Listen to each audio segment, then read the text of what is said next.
বৃন্দের মাধ্যমে জানিয়ে দিতে চাই, আমরা অত্যন্ত ন্যায্য একটা দাবি নিয়ে রাজপথে এসেছি। এটা আমরা আদায় করেই ছাড়বো। সেটার জন্য আপনারা, আমি যারা কর্তৃপক্ষ, যারা এটা নিয়ে ষড়যন্ত্র লিপ্ত আছেন, তাদেরকে বলবো যে আপনারা কতটুকু ক্ষতি আপনারা নিজের ঘাড়ে দিয়ে তারপরে তাকে বাস্তবায়ন করবেন সেটা আমরা দেখতে চাই। আমাদের পক্ষে এই ঢাকা শহরের প্রত্যেকটা জমির মালিক আছেন এবং তারা প্রত্যেকে বৈষম্যের শিকার। আপনারা চিন্তা করে দেখেন যে এই শহরে যারা একই জমিতে যারা 14 তলা করেও তারা বিল্ডিং নিয়ে ভোগ করছেন, পার্শ্ববর্তী জমি এখন 4 তলা বিল্ডিং করতে পারছে না। এটা কি বৈষম্য না? এবং এই বৈষম্য কি আপনি কি অল্প সময়ের জন্য ভুল বুঝিয়ে এটা ওটা বলে আপনি মানাতে পারবেন? দীর্ঘ সময় আপনি এই ভুল মানুষকে বোঝাতে পারবেন না।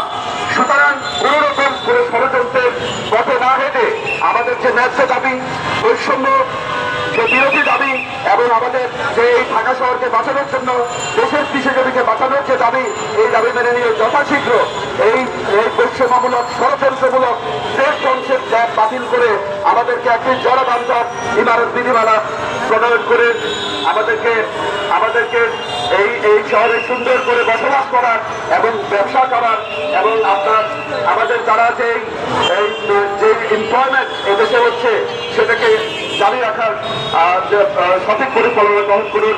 এই বলে আমি আমার বক্তব্য শেষ করছি। আসসালামু আলাইকুম।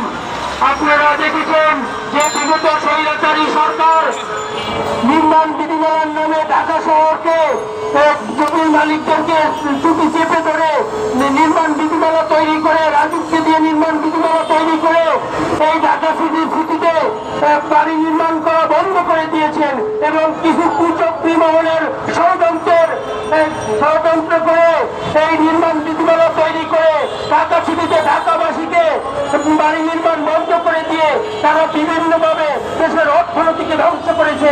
এই দেশের নির্মাণ বিধিমালার সাথে জড়িত লক্ষ লক্ষ শ্রমিক বেকার হয়েছে এবং 2 কোটি মানুষ এই লিঙ্কেজ কোম্পানির সাথে, নির্মাণ শিল্পের সাথে জড়িত সেই সকল নির্মাণ কোম্পানিগুলো রড, সিমেন্ট, টাইলস, পেইন্ট এবং অন্যান্য যে মেটেরিয়ালস কোম্পানিগুলো বেকার হয়ে যাচ্ছে এবং এই দায় সরকারের উপর, বর্তমান সরকারের উপরে এই বোঝা চাপিয়ে দিয়ে বিগত সরকার এই শিল্পকে ধ্বংস করে দিয়ে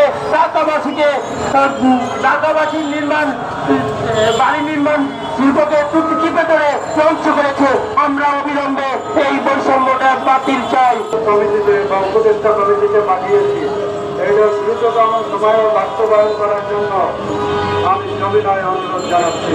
এতে দেশের অর্থনীতির মঙ্গল হবে, বেকার সংখ্যা দূরীভূত হবে, ঢাকা নগরবাসীর আবাসনের সমস্যার সমাধান হবে, মানুষের মৌলিক অধিকার ফিরে পাবে।